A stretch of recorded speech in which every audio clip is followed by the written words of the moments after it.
Hi, welcome back to my channel. For those who don't know me, my name is Katharine, and in today's video, I'm going to be talking about all of the books that I read in the month of March.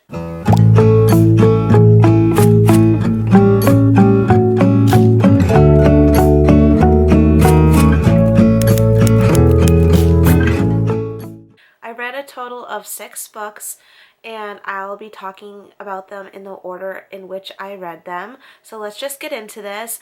I finished the third and final book in the Mark of the Lion trilogy called As Sure as the Dawn, and I gave this book 5 stars. This whole trilogy has been amazing. It's a 5-star trilogy for me, and it just follows like this group of people, I should say. They're not family, but this group of people living in the times of the book of Acts in the Bible.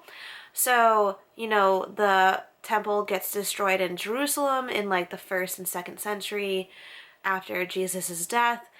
And basically, it really centers around like the Roman Empire during that time period. There's scenes in Israel, there's scenes in Greece, there's scenes in Rome, there's scenes in Germania, and I don't want to give too much of this book away because it is the 3rd book in the series, but just know that it does follow one of the guys that we meet in the 1st book, and he is featured on the cover of the book, so it's not a surprise of who it's about. If you've read the 1st book and you know who that is, you will know who it is if you've read the 1st book who is featured in the 3rd book.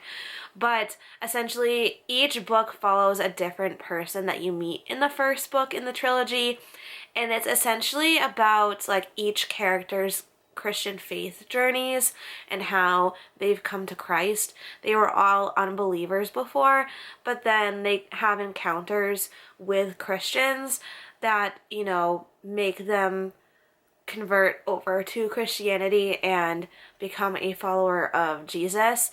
And although there are like bits and pieces of romance and like other types of plot points, the real main message behind each one of these books in this trilogy is about each character's Christian walk and how they came to know Jesus. And I really enjoyed this book in particular because you see this guy in glimpses throughout the first 2 books, and then when you finally get to his book, you're like, yes, finally, like I get to see him overcome a lot of things that he's gone through, because this certain character that you follow in the 3rd book, As Sure as the Dawn by Francine Rivers, literally this guy has, been very prideful and super stubborn and very against Christians in general, but his heart really changes over time, and it's just such a beautiful depiction of what Christ can do in our lives and what he has redeemed us from. All of the books, really capture that beautifully, but this one in particular, being that it's the 3rd and final book in the trilogy, really rounded the whole trilogy out, and I am just so overcome with inspiration and hope, because as many of us probably know someone in our lives that isn't a Christian, and this makes me inspired and hopeful that they can one day become a Christian. And it also has taught me how to be a Christian in many aspects, because there are times when, you fall into your fleshly desires, your sin, and even as Christians, like, we fall into that. We're not perfect. Once we become Christian, we still struggle with the same things that we were doing when we weren't Christians. So it has really taught me, this whole trilogy, like how it is to be a Christian and how we should act and what we should say, because, or not even not say or not do. It really, gave me a desire to really walk out my faith better, and that's what I really loved about this whole trilogy in general. But on to the next book that I read in March. It was The Two Towers, which is the 2nd book in the Lord of the Rings series, and I, again, am utterly confused by the Lord of the Rings series. I'm here just for the vibes, like literally just reading the book for the pure fact that I like hearing and reading the descriptions in the series. It's very comforting in a sense, like to hear about like a lot of the landscape and what they're eating and generally what they're doing.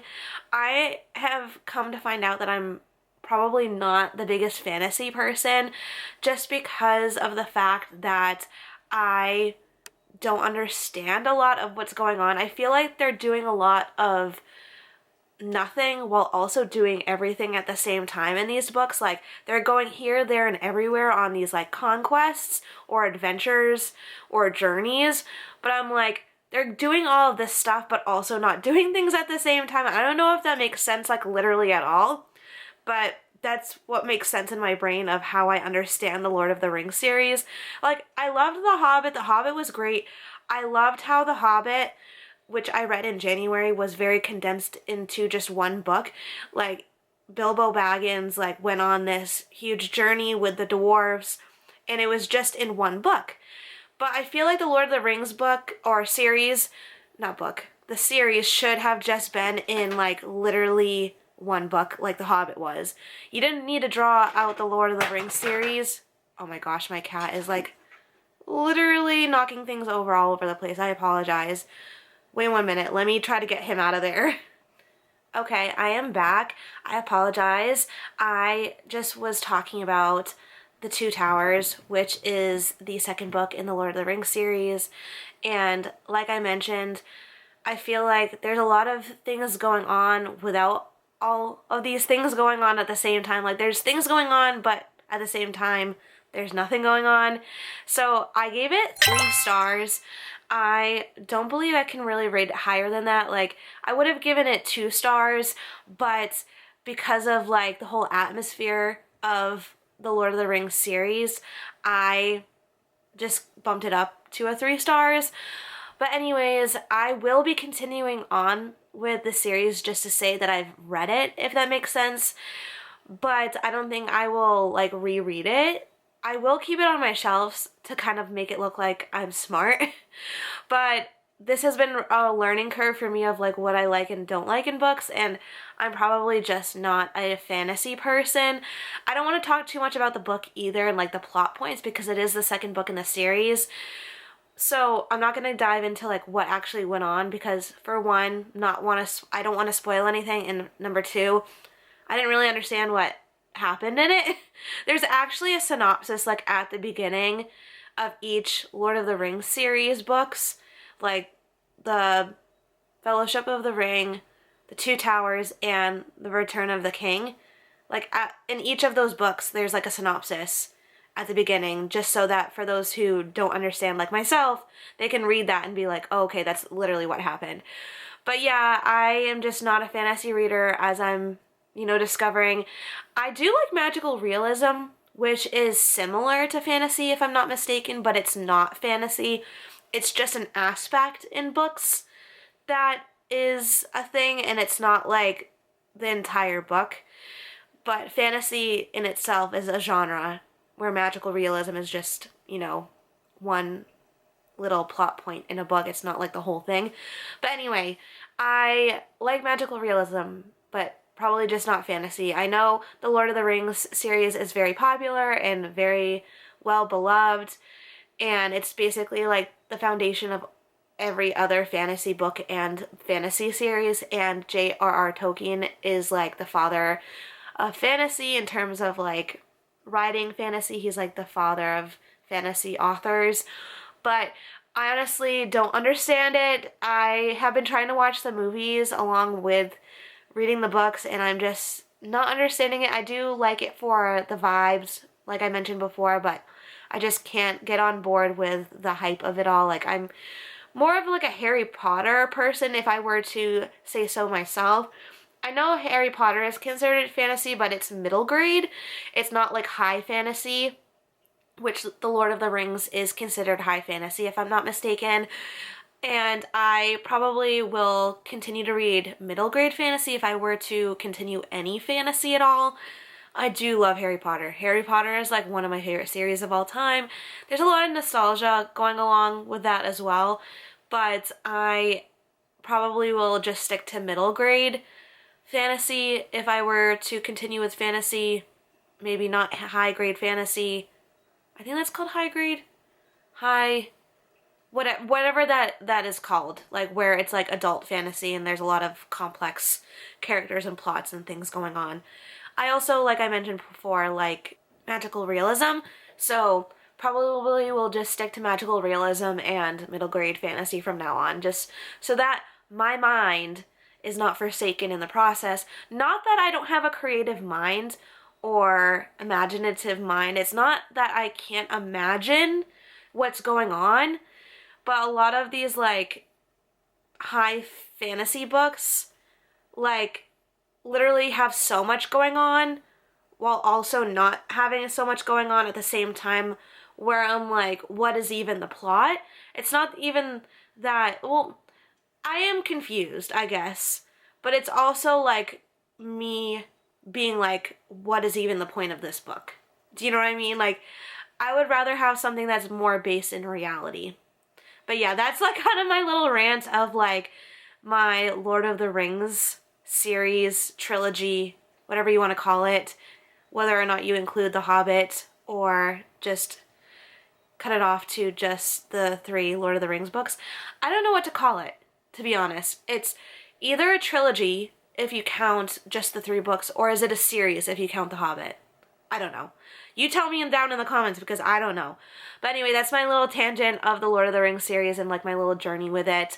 I gave the 2 Towers that I read in March 3 stars, like I mentioned before, and I'm gonna continue reading the 3rd and final book in the Lord of the Rings series or trilogy, whatever you want to call it, in April, so this month, and I'm just really excited to be over and done with it. But the next book that I read in March was Angels by Billy Graham. I actually listened to this on audiobook and I enjoyed it. I gave it 3 stars.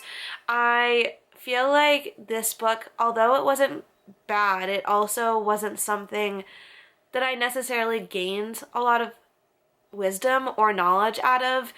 I tend to rate like my Christian living nonfiction books on a scale of like how much I gleaned from the book or how much I've taken out of the book, because the reason why I read Christian living books is to gain more knowledge or wisdom on a particular topic on my walk with Christ.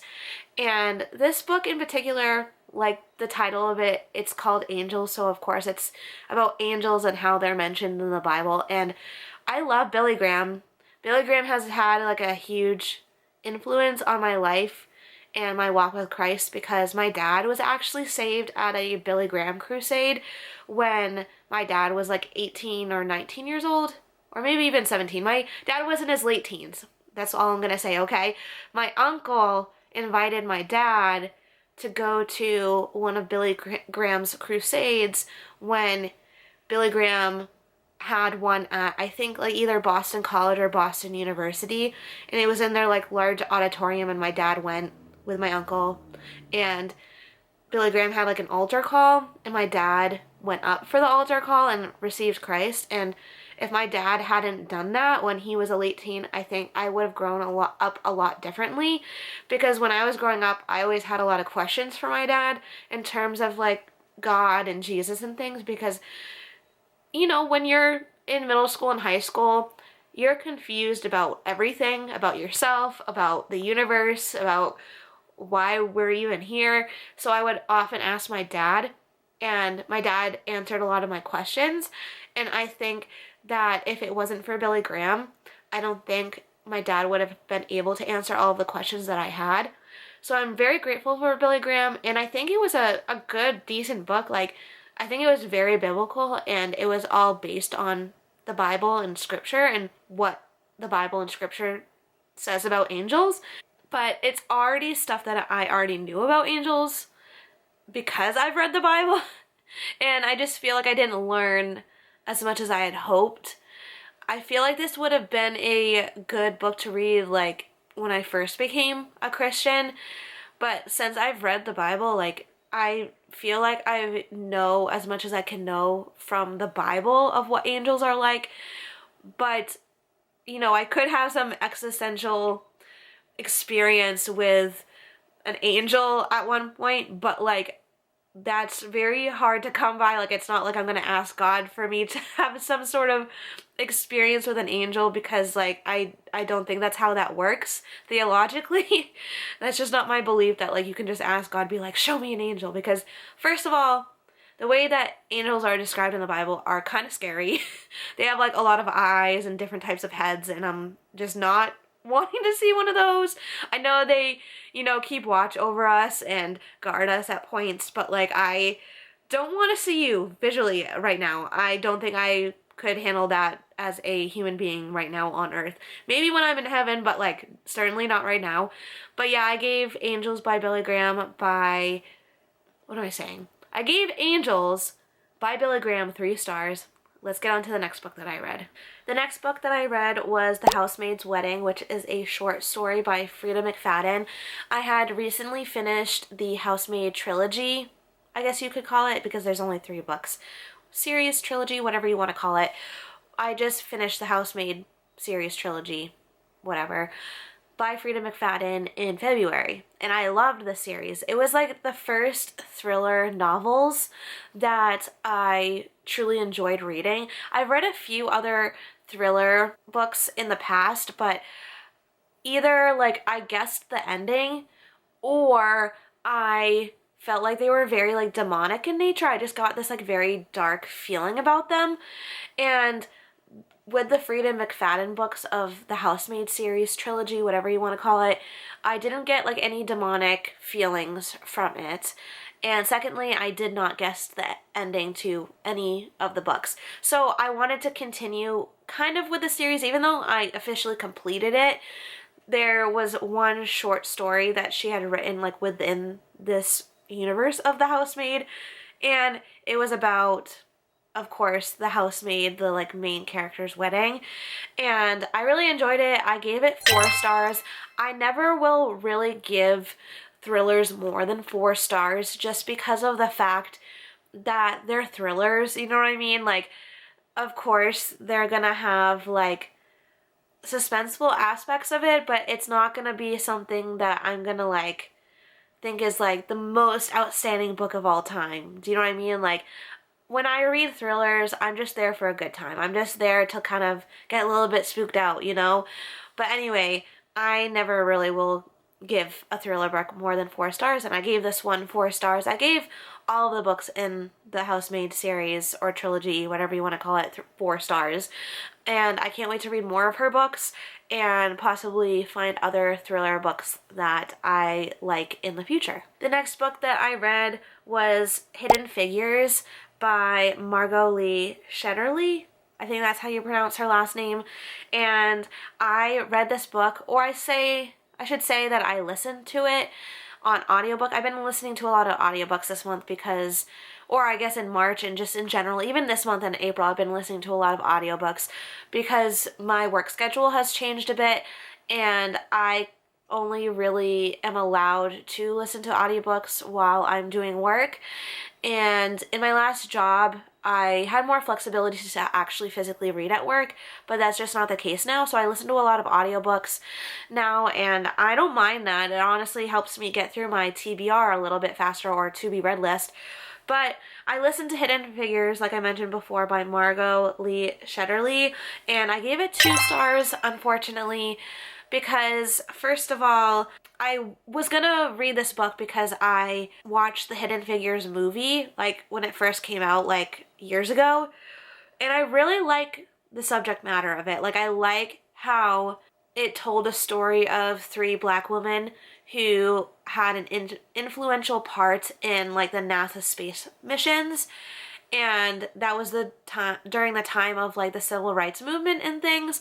So I think that it's has such an influential message behind it of like female empowerment and like people of color and things like that.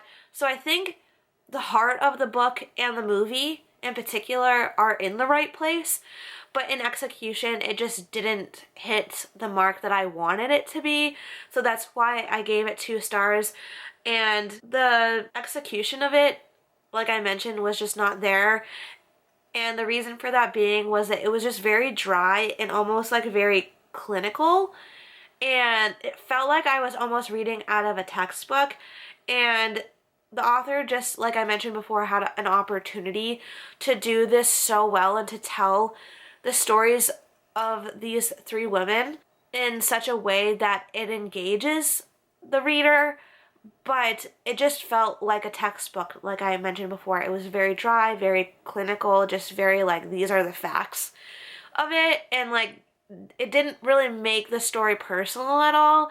Like I wish I had a more engaging author and writing experience when I was reading it, or listening to it I should say, because I feel like the author could have made it just more personal, a little bit more engaging for the reader, not just like listing out a bunch of facts of what happened, which is great, but it also doesn't create an environment where you're bringing these real life people to life on page. And they were just very 2D in this book, like a textbook, and you're not making them 3D. That's the best way I could describe it. And the last book that I read this month was A Stolen Life by Jaycee Dugard, and I did not rate this book. I will rate nonfictions like Christian living books and books that are more factual in nature, like Hidden Figures and Angels, but when it's a memoir about someone's life and they're writing through their own eyes and it's their experience, I will not rate it, because I can't understandably and fairly rate someone in their experience, especially if they've been through something very traumatic. So I did not rate this book at all. So if you're not familiar with Jaycee Lee Dugard, her full name is Jaycee Lee Dugard, not just Jaycee Dugard. I knew her as Jaycee Lee Dugard, but I guess that must be just her middle name, Lee. I don't understand, but whatever. Jaycee Dugard, Jaycee Lee Dugard, it's the same person.